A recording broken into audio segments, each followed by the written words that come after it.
Deus para o seu coração, para esta Igreja de Cristo, hoje no Evangelho de Mateus.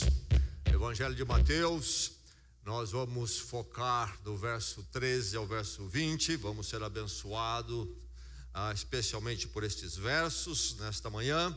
Mateus, o primeiro Evangelho, o primeiro livro do Novo Testamento.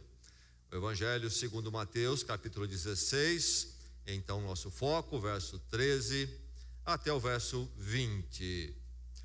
Nós vamos então ouvir a palavra de Deus, receber a palavra do Senhor.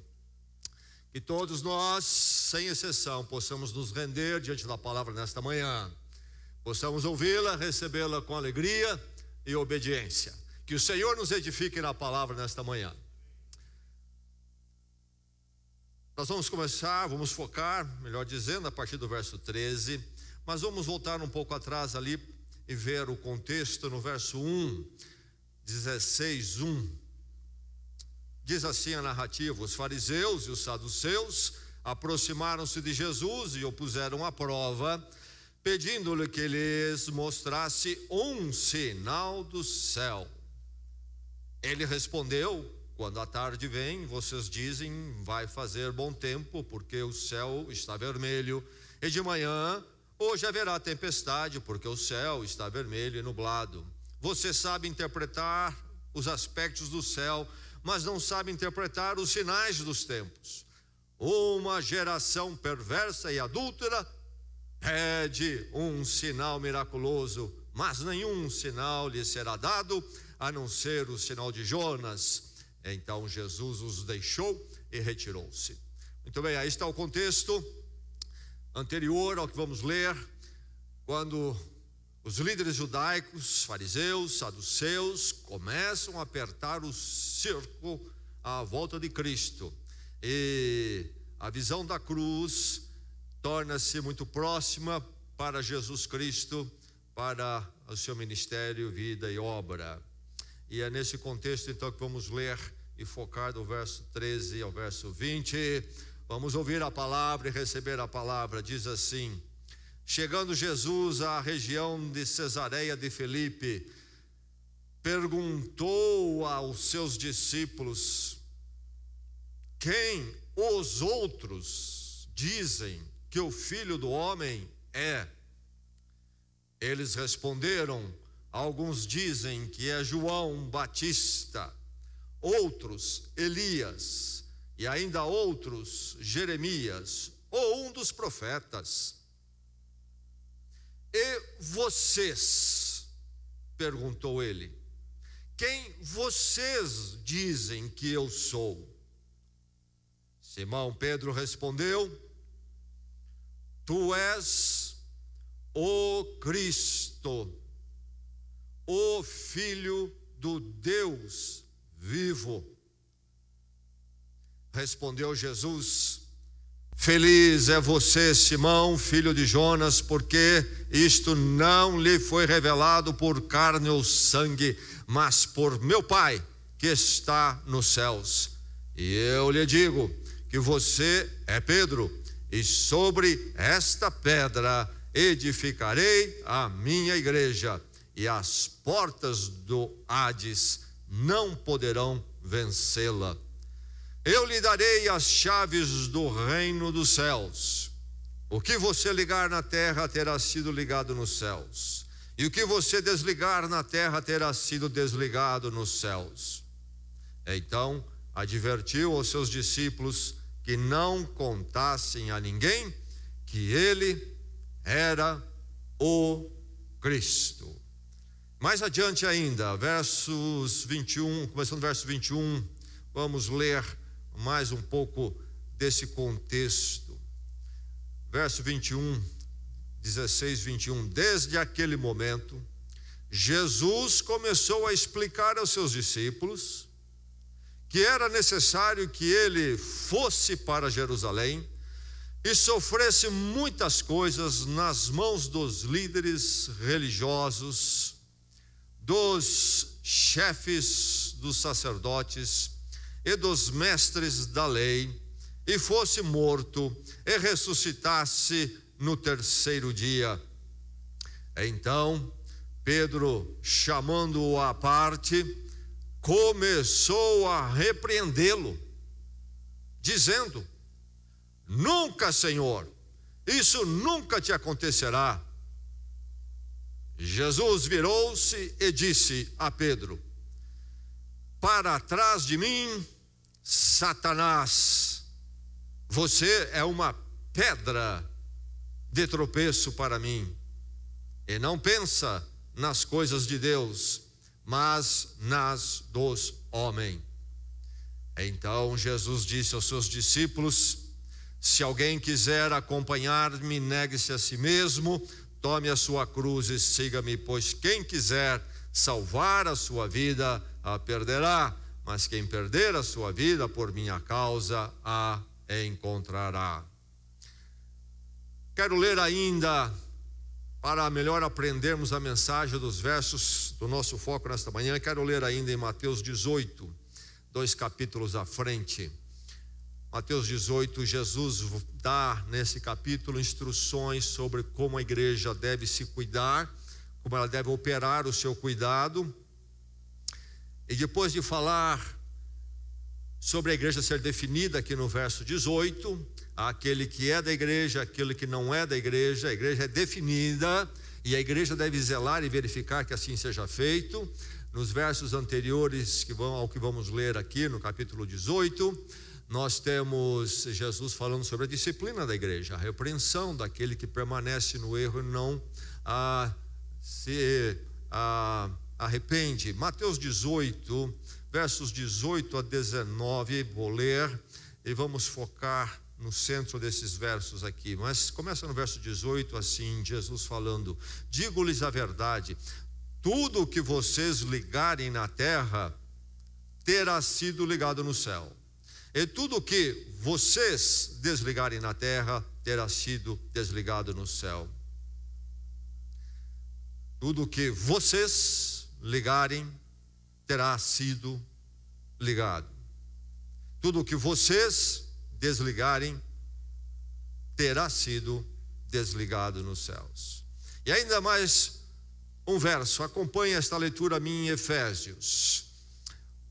Paulo, o apóstolo, diz à igreja em Éfeso: portanto, vocês já não são estrangeiros, nem forasteiros, mas concidadãos dos santos e membros da família de Deus, edificados sobre o fundamento dos apóstolos e dos profetas, tendo Jesus Cristo como pedra angular, no qual todo edifício é ajustado e cresce para tornar-se um santuário santo no Senhor.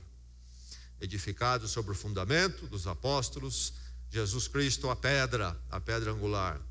Aí num texto escrito por Pedro mesmo, a sua primeira carta de Pedro, vou ler, no capítulo 2. Pedro diz assim às igrejas em geral, escreve uma carta para as igrejas: à medida que vocês se aproximam dele, a pedra viva, rejeitada pelos homens, mas escolhida por Deus e preciosa para ele, vocês também estão sendo utilizados como pedras vivas na edificação de uma casa espiritual para serem sacerdócio santo, oferecendo sacrifícios espirituais aceitáveis a Deus por meio de Jesus Cristo. Na medida em que se aproximam dele, a pedra viva, vocês também estão sendo utilizados como pedras vivas para a edificação de uma casa espiritual. Nosso texto, foco nesta manhã. Jesus tem uma pergunta. Perguntou aos seus discípulos: quem os outros dizem que é o Filho do Homem? Um dos títulos de Jesus, Filho do Homem, verdadeiro ser humano, Deus encarnado e verdadeiro homem. Quem é ele? Eles responderam, alguns dizem que é João Batista, Elias, Jeremias, um dos profetas. Jesus volta à carga e pergunta: e vocês? E vocês? Não os outros, vocês. Quem vocês dizem que eu sou? Simão Pedro respondeu: tu és o Cristo, o Filho do Deus vivo. Respondeu Jesus: isso lhe foi revelado, não por esforço, inteligência, discernimento humano, isto é, carne ou sangue, mas pelos céus, a vontade de Deus. Deus quis revelar isto a você, Pedro, e à humanidade, o Cristo, o Messias. E eu lhes digo que você é Pedro, e sobre esta pedra edificarei a minha igreja, e as portas do Hades não poderão vencê-la. Esta é a palavra do Senhor.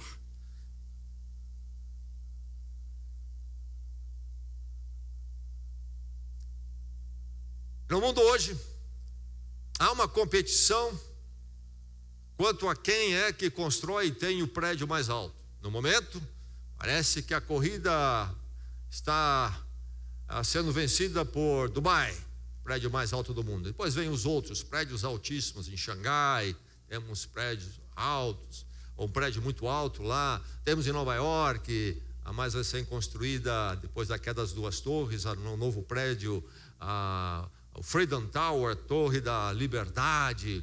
E, enfim, temos aí pelo menos 5 prédios, né, numa escala dos mais altos, prédios muito altos.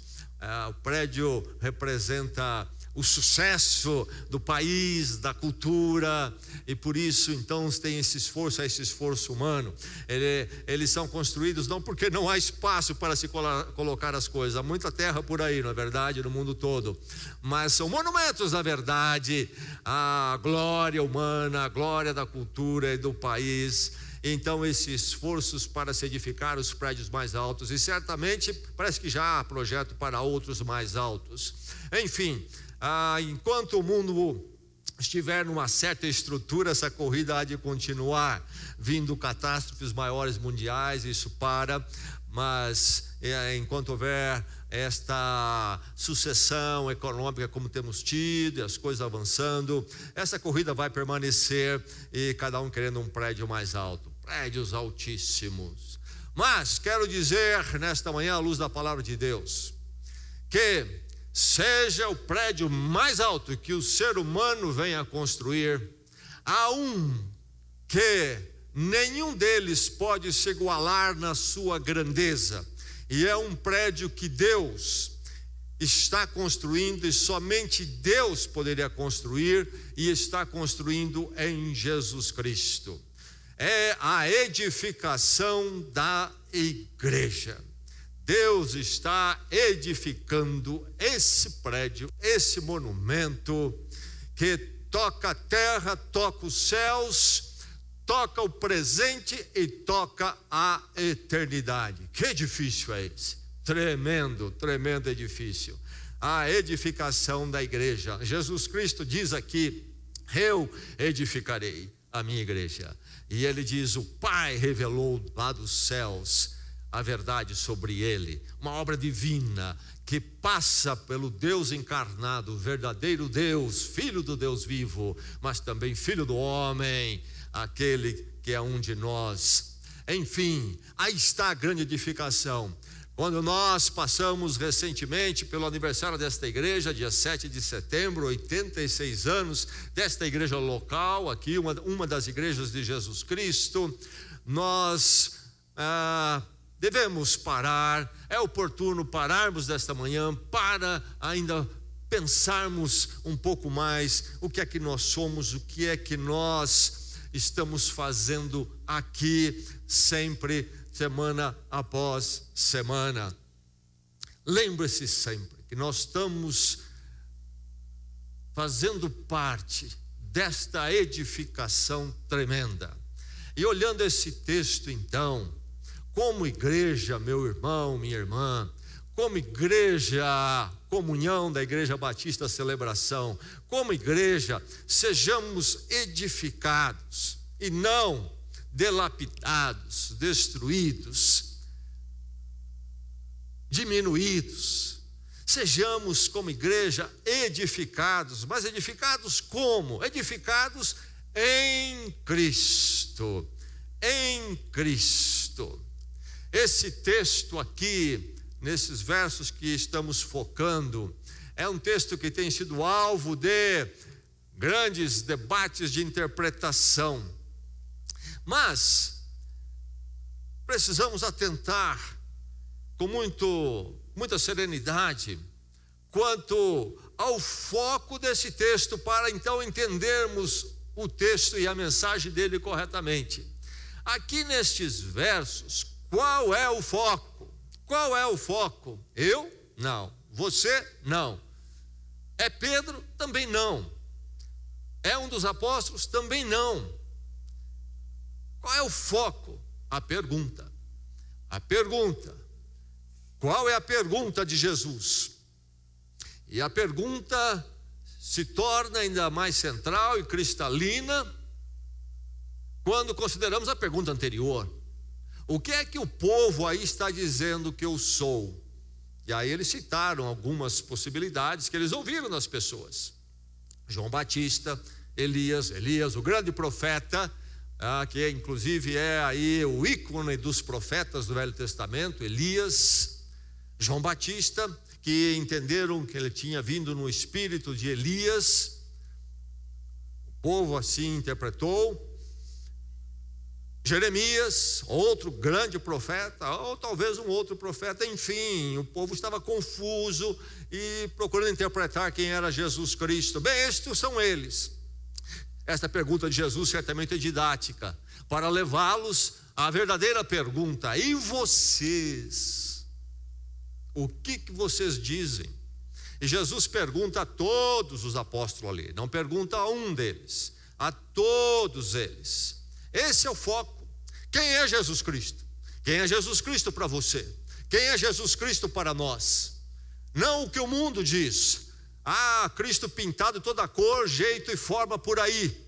Cada um usa o nome Jesus Cristo como quer para servir a sua causa, o seu drama, a sua proposta, a sua luta. E Jesus então é trazido, já foi identificado com todo mundo, com todo tipo por aí, com todo tipo de movimento. Mas para a igreja, para a palavra de Deus, quem é? O que vocês? E vocês, diz Jesus, e vocês? E vocês? Quem é o Filho do Homem? Esta é a pergunta e este é o foco. E aí então, sendo este o foco, o basilar aqui neste texto e neste esforço de Jesus didático de ensinar os seus discípulos e a nós, o basilar é a resposta de Pedro. A pergunta foi feita para todos e Pedro então se manifesta como porta-voz. E o que ele diz? Tu és o Cristo, o Filho do Deus vivo. Poucas palavras, mas que tem um significado extenso e profundo. Rapidamente, o Cristo, não apenas um Cristo, mas o Cristo, definido, único. Que Cristo é este? Este é aquele que haveria de vir. A palavra Cristo é nos dado no português do grego.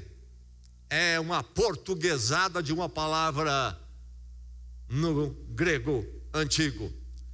Que, por sua vez, do grego é uma tradução no hebraico Messias. Messias, palavra que também temos no português, que nos é dado do hebraico, não do grego. Cristo, Messias, isto é, aquele que é enviado, aquele que foi comissionado para uma missão. Mas aqui não é qualquer um enviado, qualquer comissionado. Pessoas são enviadas, são comissionadas para muitas coisas, dentro do próprio cristianismo, da fé, dentro das próprias escrituras. Às vezes o enviado para um trabalho missionário específico era chamado então de alguém que é o enviado. Mas aqui o Cristo é aquele que é o ungido para uma missão específica. Isto que quer dizer Cristo, Messias, aquele que é ungido, escolhido para uma missão, enviado para uma missão. Então, o Cristo, o Messias, e esta figura é a figura daquele que é prometido, aquele que foi falado pelos profetas no Velho Testamento, era aguardado, seria o Salvador, o Libertador. No plano de Deus tinha esse momento e esta pessoa que haveria de vir. E eles então agora diz na voz aqui de Pedro, e Pedro particularmente diz: tu és o Cristo, é aquele aquele que é do plano de Deus histórico para ser o Salvador, o resgatador. Então, veja o peso da colocação aqui. O povo ainda não reconhecia Jesus assim, mas aqui é revelado de Jesus, é tão grande a revelação, o que o Pedro diz aqui, em poucas palavras, é tão grande, é uma revelação dos céus. Tu és o Cristo, vimos, foi-nos mostrado isso, foi-nos revelado. Jesus disse, um ser humano em si mesmo não poderia dizer essas palavras, carne e sangue não poderia dizer. Tu és o Messias, o ungido do Senhor, este enviado para esta obra, o Filho do Deus vivo. A expressão Deus vivo para falar do Deus verdadeiro em contraposição aos deuses do paganismo, os deuses humanos criados por carne e sangue. O Filho do Deus eterno, o Deus criador, sustentador. Tu és o Cristo, Filho, tu és divino. O Senhor é divino. Isto que é basilar aqui nesse texto. Quando nós pensamos na edificação da igreja, a edificação da minha vida e nós como igreja e da sua vida, não nos esqueçamos que a igreja, eu e você, somos edificados em Cristo, o Filho do Deus vivo.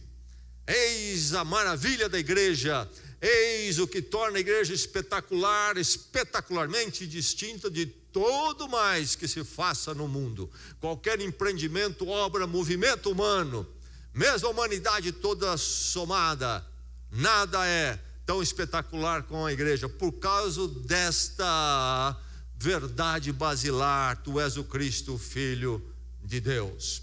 Agora, no debate sobre esse texto, há um debate histórico de séculos sobre a quem Jesus se refere quando ele diz esta pedra. E aí fica um debate sobre é Pedro, não é Pedro. E se nós pensarmos nesse texto sobre o foco, sobre a verdade basilar, nós colocarmos Cristo versus Pedro seria algo imprudente. Temos que tomar cuidado. Como é que vamos tratar esse texto, essa declaração em particular sobre esta pedra? Tu és Pedro, sobre esta pedra edificarei a minha igreja. Seria sobre Pedro que Jesus iria edificar a igreja, e a igreja então depende de Pedro. Ou é Pedro ou não tem igreja.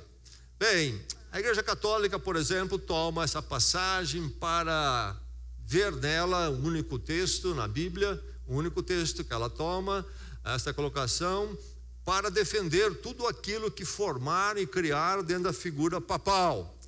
Seria isto? Não, tudo aquilo que é dado, atribuído ao Papa, não é o caso aqui a Pedro.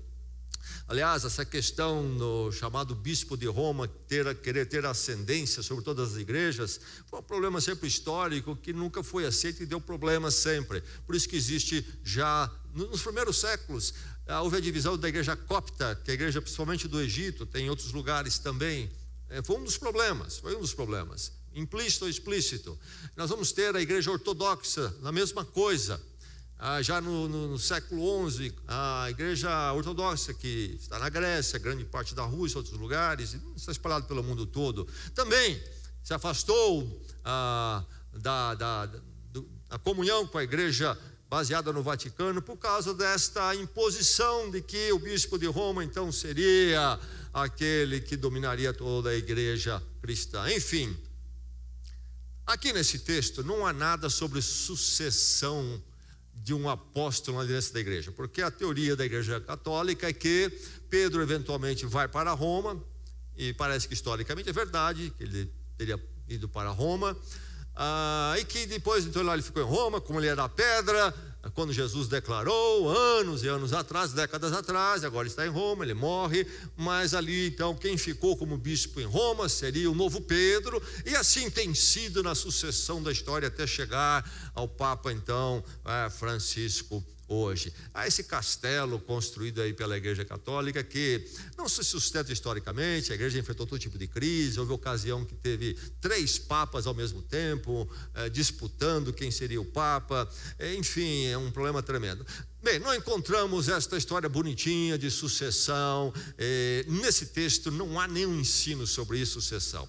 Que Pedro vai ser, então, este líder, e este que seria o sustento, o fundamento da igreja, e que depois teria que vir outro depois dele.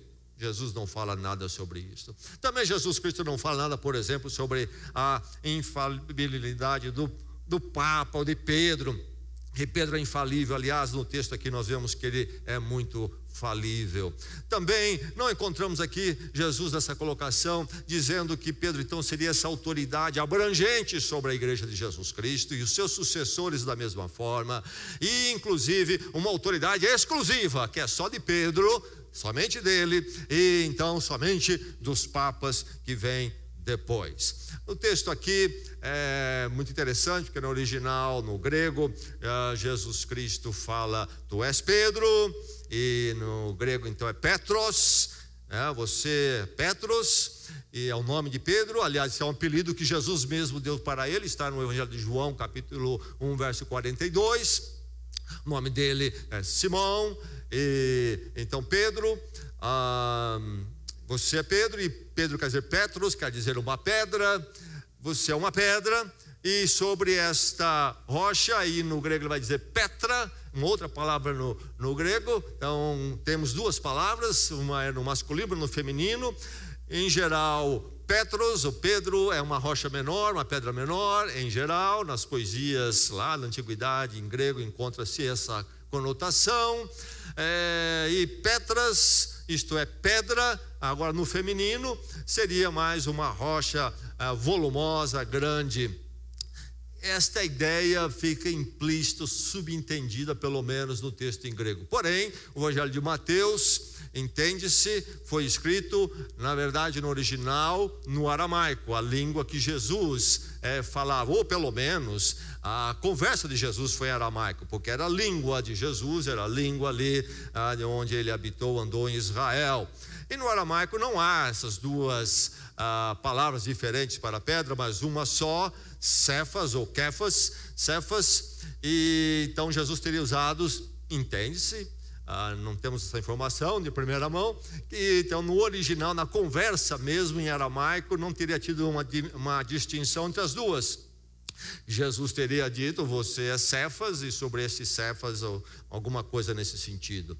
Enfim, nós temos aqui então essas questões textuais, e o debate surge, e alguns vão dizer que Jesus, quando ele diz esta pedra, na verdade ele estava se referindo a ele mesmo. Você é Pedro, você é uma pedra menor, uma lasca de pedra, seja lá o que for, e sobre esta pedra, esta rocha, então ele falou, esta seria ele. Outros dizem, bem, não é bem assim. Na verdade, pedra, sobre esta pedra seria a declaração de Pedro: tu és o Cristo, filho de Deus vivo. Essa é a pedra. Jesus diz: você é Pedro, uma pedra menor, mas sobre esta pedra da sua declaração, essa verdade, eu vou edificar a minha igreja.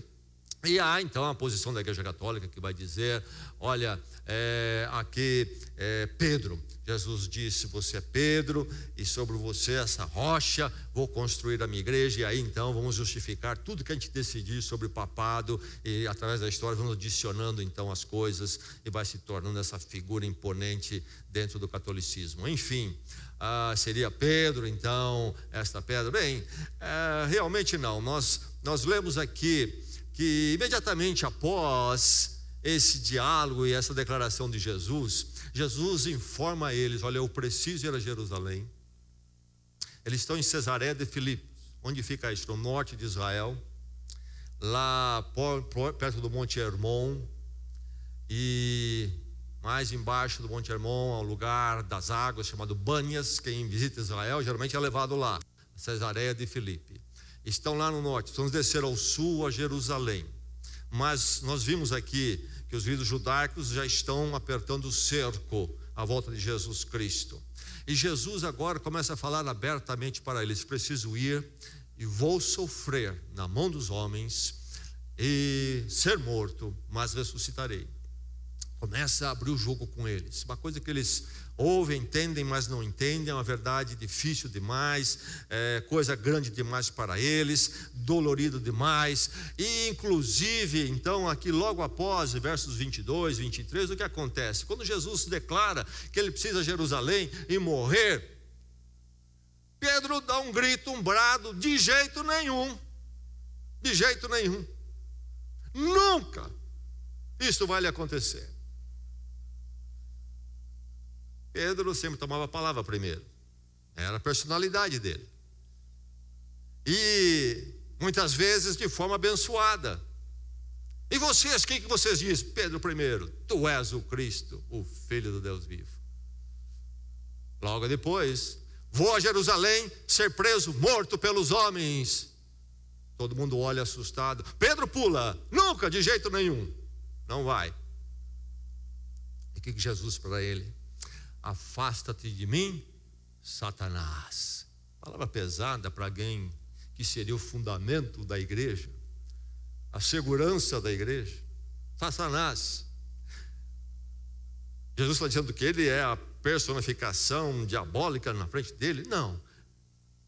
O diabo usa as pessoas, e o crente, se errar num discernimento, e às vezes até conscientemente, pode ser usado pelo maligno.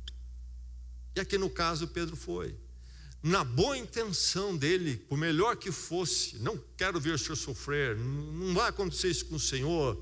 Por melhor que fosse a intenção dele, o que Pedro estava fazendo só podia ser do diabo, porque era interromper o plano de Deus para este o Cristo, o ungido, nosso Salvador, o resgate da humanidade e a reconstrução de uma nova humanidade, conforme Deus queria fazer e quer fazer, resgatando o ser humano caído. Seria tudo interrompido se a boa intenção de Pedro fosse obedecida, ouvida. Então, nós vemos a falha imediata de Pedro. Um ser humano como eu e você, apóstolo, que eu não sou, você não é, mas ser humano e que pode falhar. E nós vamos encontrar Pedro como nas Escrituras, como um líder que dominava então a igreja, infalível, com autoridade abrangente, exclusiva. Não, nós encontramos sim uma certa liderança de Pedro no livro de Atos, que o livro de Atos é a continuação dos evangelhos. Os evangelhos param com a morte, ressurreição e ascensão de Jesus. Desculpe-me. Mas o livro de Atos toma dali para frente. Como é que a igreja, o que aconteceu com a igreja? Como é que ela funcionou? Ela morreu, foi para frente como? O livro de Atos narra. E nós vamos encontrar Pedro com uma certa liderança do capítulo 1 até o capítulo 12. E aí nós vemos que não há mais essa participação dele tão grande, mas mesmo aqui, quando ele está numa certa liderança aparente, ele também está sujeito aos outros apóstolos. No capítulo 8 de Atos, por exemplo, ele é enviado pelos outros apóstolos numa missão de verificar a conversão dos samaritanos, do capítulo 8. Então ele debaixo da autoridade dos outros apóstolos. E também no capítulo 11 de Atos, nós vemos Pedro voltando e se reportando à igreja, nem aos apóstolos, à igreja. E ele então ali submetendo o que ele viu, a conversão dos chamados samaritanos, que eram os meios judeus, e os judeus não aceitavam os samaritanos, mas o evangelho rompe todas essas barreiras, e é difícil para a igreja que ainda é muito judia e judaica, e Pedro volta e se reporta à igreja, se submete à igreja no seu relatório, etc. Mas a história continua. E há a conversão de um homem chamado apóstolo Paulo. E Paulo se torna o grande apóstolo missionário, que vai fazer as viagens missionárias, espalhar o evangelho para além dos territórios de Israel.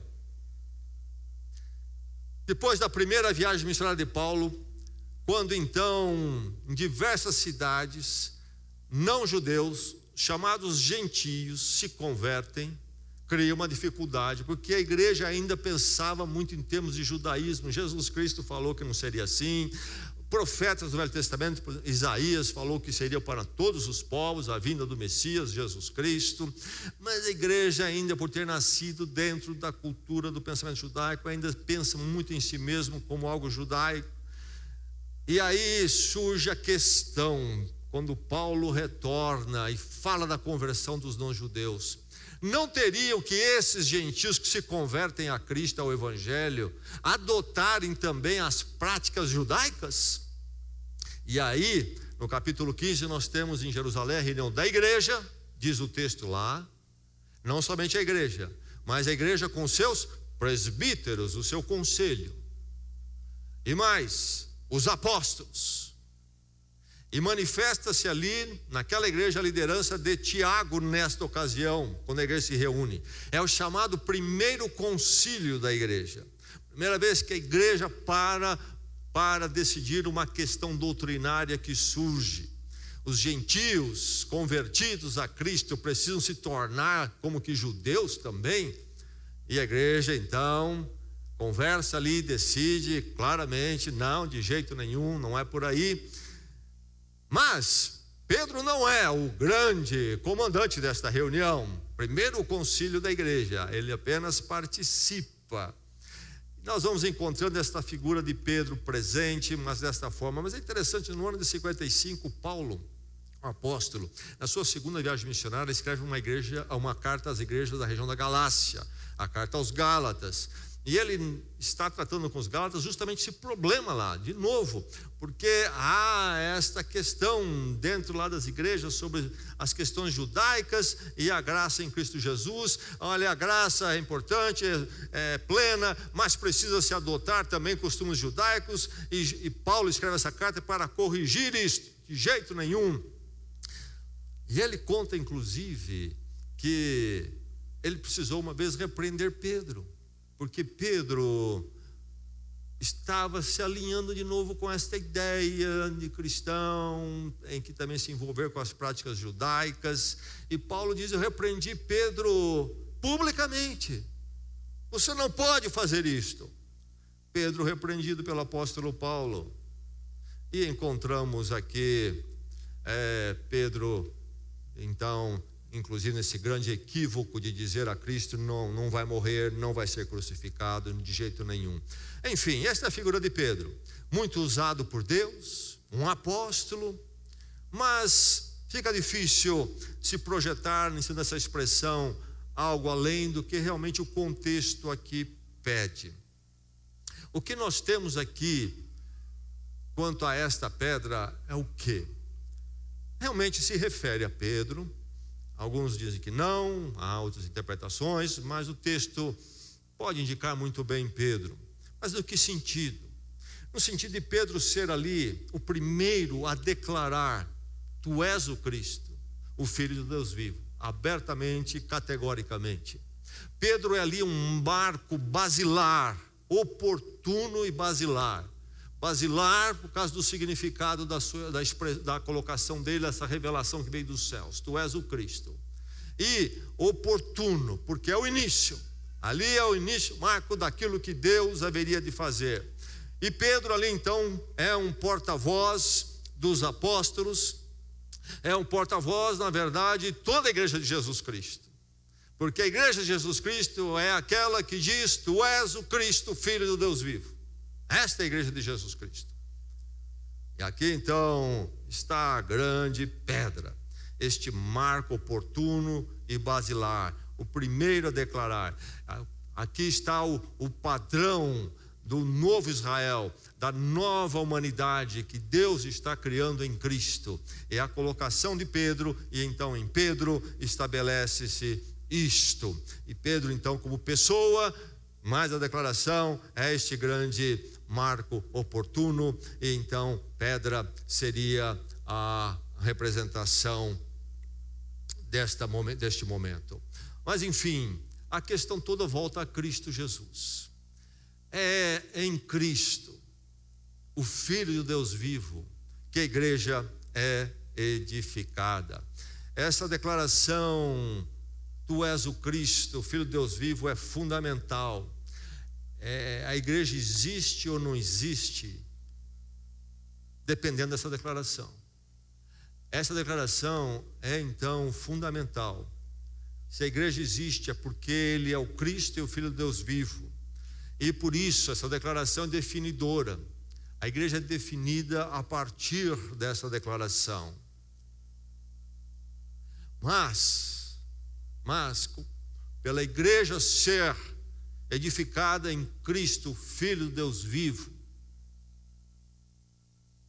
ela é sólida. Grandes edifícios serão construídos pelo ser humano e já foram construídos, mas um dia todos eles virão abaixo. Vai chegar esse dia. Mas a igreja de Jesus Cristo jamais virá abaixo. Jamais. E lá na eternidade ainda, ela estará presente quando tudo tiver ficado para trás. Qual é a bênção da verdade de que nós somos edificados em Cristo, não no ser humano, não em carne e sangue, mas no Cristo, Filho de Deus vivo? A grande bênção é que nós, como povo de Deus, temos uma solidez que nada neste mundo tem. Esse edifício, esse projeto tem uma solidez que nada tem. E aí nós, você, meu irmão, minha irmã, individualmente na igreja, tem esta solidez, esta garantia, porque você está sendo edificado em Cristo, Filho do Deus vivo. Maravilhosa é a verdade, que como igreja somos edificados em Cristo, em nada mais, não em poder humano, não em esforço humano, mas em Cristo. É nele que está a solidez minha e sua, e nós como povo de Deus. Como igreja então, meu irmão, minha irmã, sejamos edificados em Cristo. Nunca pense que será em mim, em você. Às vezes isso nasce no coração humano dentro da igreja, em expressões mais para cá, um pouco para lá, em expressões diminutas, parece que não está presente, mas é muito fácil nós pensarmos numa dada situação que a igreja é dependente de mim ou de fulano. Não, meu irmão, como igreja, esta igreja se chama a Igreja de Jesus Cristo. Como igreja, sejamos sempre edificados em Cristo.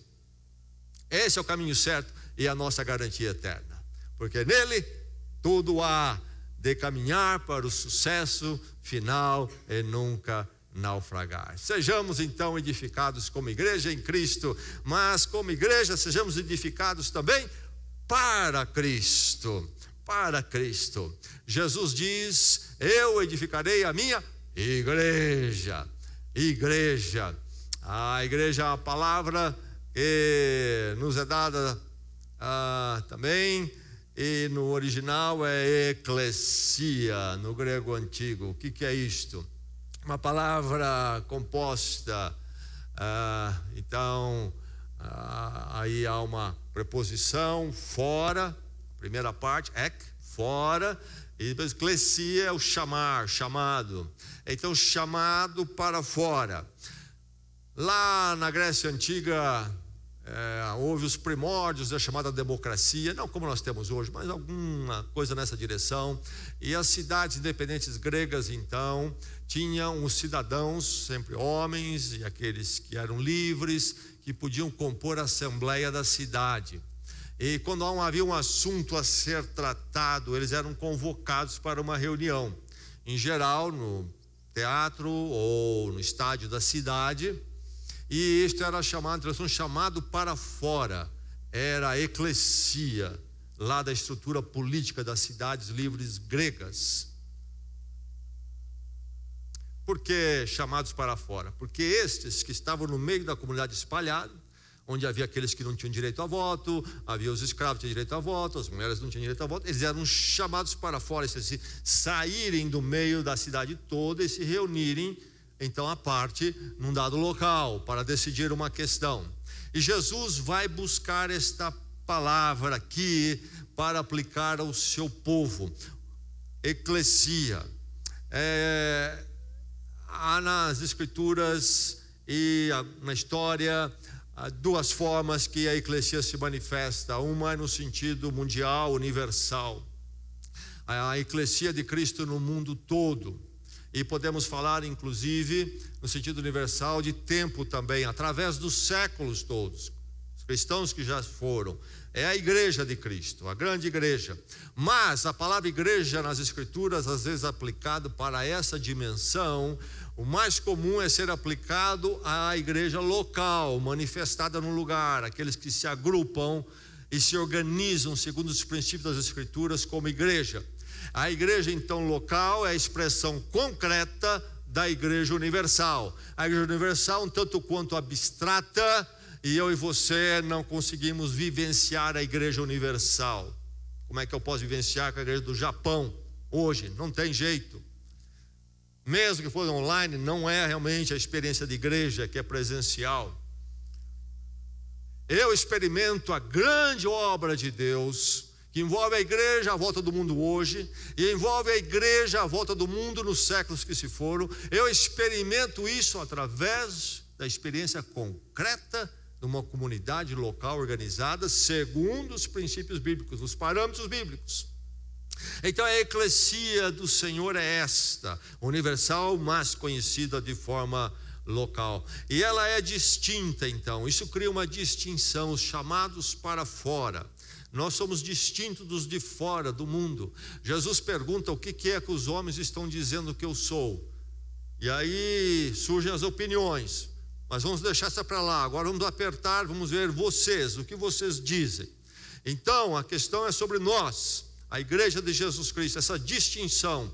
Quem é do Senhor e quem não é. Eu já apontei, capítulo 18, Jesus Cristo, que a igreja precisa olhar, que essa distinção não se perca, a igreja não se contamine com o mundo, pessoas andando fora daquilo que deveria ser o caminho da igreja do cristão, e a igreja daqui a um pouco fica parecida com o mundo, ninguém sabe mais qual é o mundo, qual é a igreja.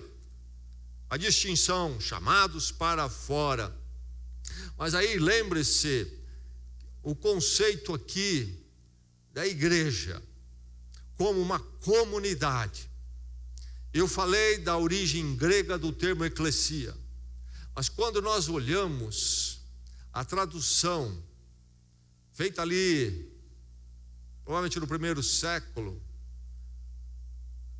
da Bíblia hebraica, o Velho Testamento, para o grego, quando aparecia a palavra povo, referindo-se ao povo de Deus, foi traduzido por eclesia. Então, no pensamento hebraico, ainda que a eclesia tenha uma origem grega, e ali no sistema grego, eles aplicaram pensando num conceito do Velho Testamento. No hebraico e aramaico, a palavra kahal, povo de Deus, o povo de Deus, Israel, povo de Deus. Isso então os chamamos distintos de Deus, mas como povo. A questão, a ênfase é comunitária. Então, meu irmão, nunca se esqueça que quando nós somos edificados para Cristo, passa pela nossa individualidade, mas se morrer aí não é igreja. A minha edificação individual precisa envolver a comunidade, a eclesia, o arraial de Deus, o seu povo. Temos que prestar atenção para não transformar o cristianismo no individualismo. Não é individualista, não é. A individualidade é real, é verdadeira, Cristo morreu pelos seres humanos individualmente, mas isto sempre numa ligação inerente com o povo de Deus, a eclesia, a igreja de Deus. Pense em você sempre como cristão, integrante da igreja do povo de Deus. Para Cristo, isto é a minha igreja. O Senhor Jesus Cristo não disse, por exemplo, edificarei você, Pedro, edificarei depois você, João, apóstolo, vou edificar você, Bartolomeu, apóstolo, você, André. Não, a minha igreja olha para o povo. Se eu não sei andar com o povo de Deus, se eu não sou um com o povo de Deus, da igreja, a igreja universal não, a igreja universal sim, mas manifesta localmente, eu não estou sendo igreja. Esta palavra não é para mim. Esta palavra é para mim na medida em que eu integro a assembleia, a eclesia, o carral, o povo de Deus. Aí é então ser para Cristo. Ser edificado para Cristo então envolve esta dimensão comunitária. Quantos crentes que não entendem o lugar da igreja? Por isso são relapsos com a igreja. Você me ouviu? Às vezes conhecem a Bíblia, citam, gostam de argumentar por questão de verdades, escrituras, têm até um bom conhecimento, mas não entenderam o basilar. Não entenderam o basilar e são relapsos com a igreja. Com o ser um com a igreja. Aprender a ser um com a igreja. Ser eclesia, ser carral, ser povo de Deus, ser assembleia. Não conseguem, são falhos, têm dificuldades, são travados nessa direção. Falta o entendimento basilar, não importa quanta argumentação tenha de Bíblia, etc. Nós vamos começar a sermos considerados igreja na medida em que sabemos ser igreja. Todos nós já vimos falar do Zorro, o justiceiro solitário. Cristo não conhece justiceiro solitário, cristão solitário, ou cristão um tanto quanto individualista que não sabe ser um com a igreja. Para Cristo, ser edificado para Cristo envolve esse conceito comunitário. Mas lembre-se, Jesus disse: eu edificarei a minha igreja. E aí isso expande muito a ideia, a profundidade. É minha. Meu irmão, minha irmã, vigie o seu coração sempre. A igreja não é sua, nem é dele, nem é dela. Jesus disse: a igreja é minha. E somente dele, meu irmão. Somente dele, minha irmã. É você dele. É você realmente dele. Como igreja, sejamos edificados para Cristo. A questão é o que a igreja deve ser, fazer em Cristo, como Ele quer. Essa expressão de possessão minha, dá-nos o quê? Um propósito. Para Cristo. Se é dele, tem que ser edificado então para ele, como ele quer, porque é dele. E mais, essa expressão de posse aqui, minha, quer dizer então que ele é a autoridade maior e é ele que dita o que deve acontecer e não acontecer em termos da igreja, da minha vida, da sua, como comunidade, eclesia, igreja dele. É maravilha que quando nós somos igreja, somos edificados para Cristo, é que eu e você fazemos parte de um povo especial, distinto do mundo. O maior edifício, o mais belo já conhecido na história da humanidade, e um edifício eterno. Eu faço parte realmente do povo. Nós pertencemos humanamente a outros povos, por exemplo, ao povo brasileiro. Mas nenhum povo, seja brasileiro ou qualquer outro, é povo realmente na dimensão absoluta do ser. Por quê? Porque é temporário. É temporário. Um dia não vai existir mais povo brasileiro. Como não vai existir mais povo inglês, russo, argentino. Um dia só vai existir o povo de Deus. Por isso o povo de Deus, ou a igreja, a eclesia, é realmente aquele povo que existe. Em Cristo eu sou verdadeiramente povo. Por isso que a Bíblia vai dizer: antes vocês nem eram povo, hoje vocês são. E isto dá à minha vida não somente essa dimensão espetacular, mas também um propósito. As coisas estão entregues aí ao que vai ser, o que não vai ser? Não. Cristo edifica a igreja dele, a minha igreja. E eu, então, como parte integrante da igreja, estou num projeto, num plano maravilhoso de Deus. Arquitetos, engenheiros estão neste momento sentados em algum canto do mundo, projetando o próximo um edifício maior, mais alto do mundo. Espetacular, os cálculos que eles devem estar fazendo. Mas, meu irmão, eu faço parte de uma prancheta que Jesus Cristo desenhou eternamente. É dele. Ele disse: é minha. Eu pertenço a este minha dele. Como igreja, sejamos edificados em Cristo e para Cristo. Nunca nos esqueçamos disto. E como igreja, sejamos edificados então por Cristo. Eu edificarei, diz ele. Quem é que vai edificar? Pedro? Não. Eu? Não. Um outro apóstolo? Não. O apóstolo Paulo? Não. Todos os instrumentos, cada um na medida que Deus entender que deve ter. Todos os instrumentos bons e necessários utilizados. Mas quem edifica a igreja é o Cristo, o Filho do Deus vivo. Eu edificarei a minha igreja. Note bem que o texto aqui não é primeiramente sobre Pedro e nem sobre qualquer outro. É sobre Jesus Cristo, o Cristo, o Filho de Deus vivo. É Ele que edifica. A igreja subsiste ou morre não se Pedro falha ou não falha. A igreja subsiste ou morre dependendo de Cristo. Eu edificarei. Nós trabalhamos aqui na expressão da Igreja Universal, neste local.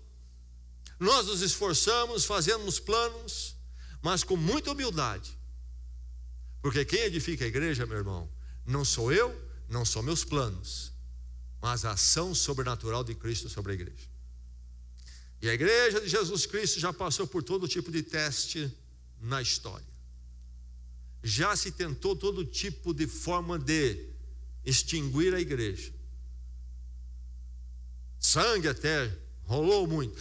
Hoje, neste dia, em certos lugares do mundo, a igreja está sendo intensamente perseguida, querem destruí-la de forma feroz. Mas a humanidade jamais conseguiu e nunca conseguirá eliminar a igreja. Por quê, meu irmão? Porque quem edifica é o Cristo, o Filho de Deus vivo. Ela é edificada por Cristo. Na minha pequenez, na sua pequenez, como Pedro, nós vamos ter bons momentos, ótimas participações, como vamos ter também nossos momentos de finitude, até de falha, mas a obra de Cristo, e é Ele que então nos leva para frente e para frente, individualmente sim, mas sempre individualmente como um povo, uma comunidade, um corpo, o povo de Deus. Eu edificarei. Ele é o construtor, Ele é o capacitador, não é sangue e carne, não é eu e nem você, nenhum outro ser humano. Não é por vontade humana que a igreja avança, meu irmão, mas em Cristo. Agora, quando ele fala aqui a Pedro sobre esta pedra, edificarei a minha igreja, e aí vem o verso em seguida: aquilo que você desligar na terra terá sido desligado no céu, aquilo que você ligar na terra terá sido ligado no céu, aquilo que você desligar na terra terá sido desligado no céu. E aí parece que Pedro então é o dono das chaves. Chave sempre quer dizer aquele que tem o poder de abrir e fechar, permitir entrada ou não. E aí até à luz do que a Igreja Católica entende, e por causa desse verso tem já a figura caricata de Pedro, aquele que é o dono da porta do céu, e aí surge aquelas ideias folclóricas, né? Se está chovendo, é Pedro que não sei o quê, mas enfim, é porque ele tem as chaves, realmente chave é esta possibilidade de abrir e fechar, mas note bem que em primeiro lugar diz que as chaves do reino, nem da igreja. A igreja não é o reino de Deus, ela faz parte do reino de Deus, é uma expressão do reino de Deus, melhor dizendo. Não é o reino é muito maior. Mas é interessante, porque o que Jesus diz a Pedro é: aquilo que você ligar na terra terá sido ligado nos céus, terá sido. E este verbo, traduzido da língua então lá no grego antigo, dá trabalho. Pense nisto: terá sido ligado nos céus. Há um futuro que nos remete a um passado. Terá sido ligado. O que é que Jesus está dizendo? É que aquilo que a igreja fizer e for realizado, não foi primeiramente porque a igreja decidiu. Quando a igreja agir, ou melhor, vamos pegar primeiramente aqui Pedro agir, não é Pedro. Há já uma determinação no céu, há uma direção celestial para a igreja. Essa expressão verbal diz que já antes e depois então no futuro se realiza o que antes foi colocado. Mas e aí, é Pedro então? Porque Jesus diz: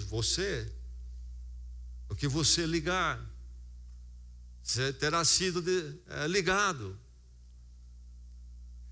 Quando nós vamos mais em frente, nós lemos nesta manhã no capítulo 18, e Jesus fala do cuidado da igreja, a disciplina, para que o mal e o pecado não adentrem, a igreja perca a sua distinção, que deve-se tomar ações disciplinares, precisa se definir quem é e quem não é.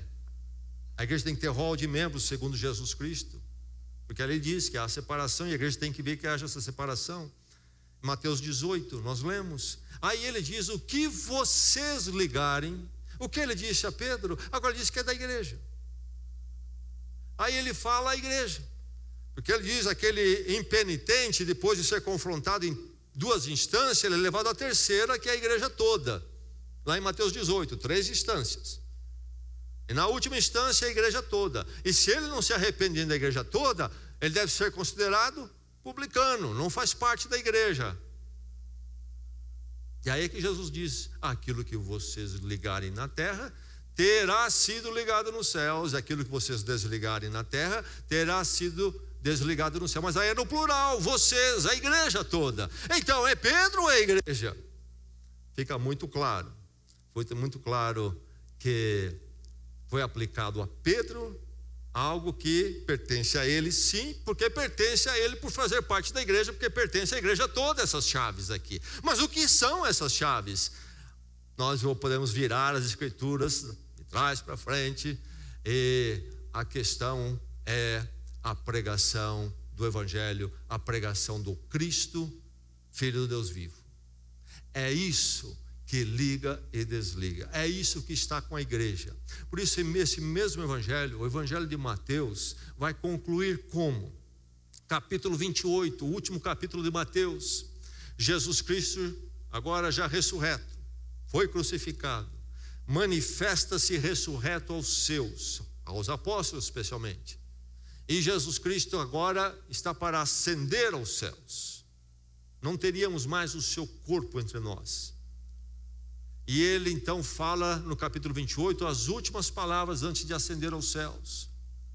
E versos 19 e 20 ele vai dizer o quê? Vão por todo o mundo, pregue o evangelho a toda criatura, batizando-os em nome do Pai, do Filho e do Espírito Santo, e ensinando-os a guardar tudo aquilo que vos ordenei. É assim que termina o evangelho.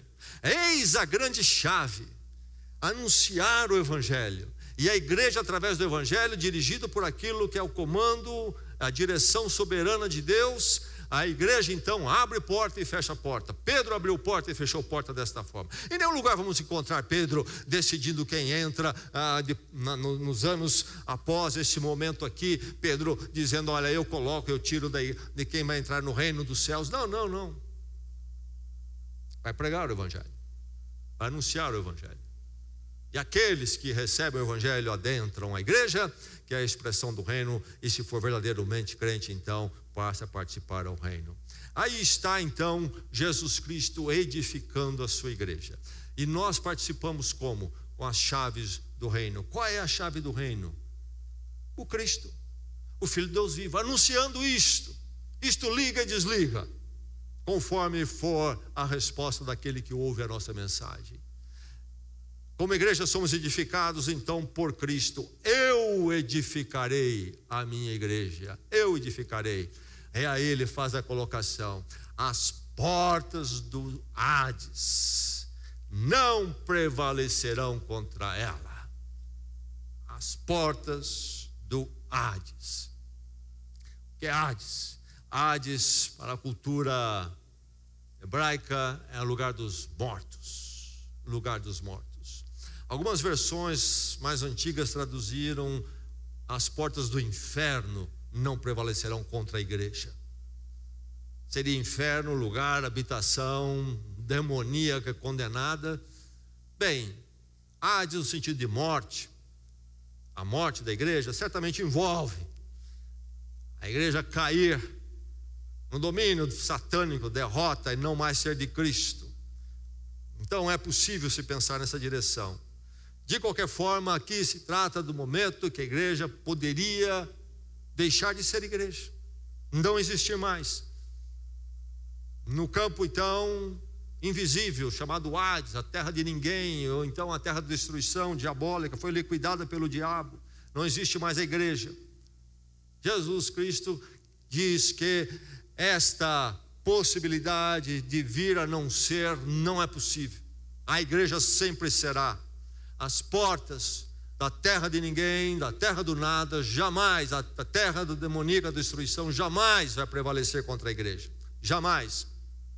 Alguns tomam portas no sentido de uma defesa, que é o sentido melhor. As cidades antigas tinham as muralhas de proteção e tinham os portais.